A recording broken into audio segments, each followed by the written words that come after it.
Confident nga itong si SGA kahit natalo sila in game number 6 at ready na nga daw siya na humaharap sa Spurs ngayong paparating na game number 7. Well, eto ngang Western Conference Finals natin is just getting better and better at ngayon, isang game na lang ang kinakailangan para nga malaman kung sino talaga ang magiging Western Conference Champions.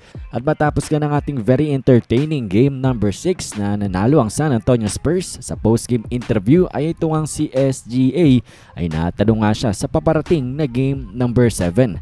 Kung saan sinabi niya na ready na nga daw siya, handa na nga daw siya, he is ready to go for game number 7 at tinawag na biggest game of his career. Ito nga paparating na laban nila against sa San Antonio Spurs. Mukhang ready at confident. Ito nga si Shea. Ito, pakinggan natin ang mga sinabi niya.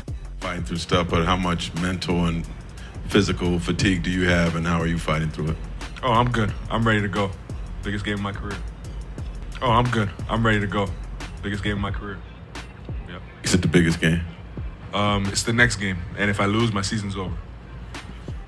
Well, alam na nga ni SGA ang bigat ng paparating na next game nila against sa San Antonio Spurs. It's win or go home. Seasons on the line na matatapos sa bang season or magko-continue pa. At dahil din kasi very familiar etong ang sila SGA at ang Thunder team sa game number 7s. In the past 2 years sa playoffs ay marami nga silang nilaro niyan. Una ay sa Nuggets, pangalawa naman ay sa Pacers. Pero alam nyo ba, ang huling game number 7 ni SGA ay hindi rin maganda ang kanyang ginawa. Hindi maganda ang kanyang tinala na performance despite winning. Well, against yan sa Indiana Pacers kung saan sila ay nagkampiyon. Merong 29 points and 12 assists si SGA pero grabe yung kanyang efficiency. 8 out of 27 sa field, 2 out of 12 sa 3.9, 11 out of 12 sa free throws.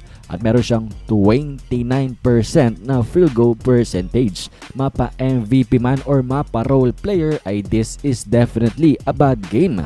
Hindi nga maganda ang naitala ni SGA, buti na lang panalo sila. Kaya nga ang tanong ng marami, abay baka mamaya ganito na naman daw ang gawin netong 2-time MVP sa paparating na Game 7 against sa much tougher opponent na San Antonio Spurs. Alam natin na itong si SJ is struggling all throughout the series against nga sa San Antonio Spurs tapos sa biggest game pa. Game number 7 na alam ng bawat isa na lock in ang lahat ng player ay baka lalo lang daw mag-struggle. Ito nga si SGA.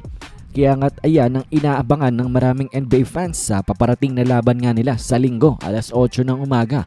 Kung magpapakita ba daw ang MVP talaga ang 2-time MVP at maglalaro siya na parang MVP or ipagpapatuloy niya lang ang kanyang mga recent performances against nga dito sa tough defense ng San Antonio Spurs at baka mamaya ilaglag na rin sila sa next game nga nila. Pero anyways, kayo ba? Ano bang prediction nyo sa paparating na mainit at magandang game number 7 between the Spurs at OKC? Komento nyo lamang inyong mga prediksyon sa ating comment section.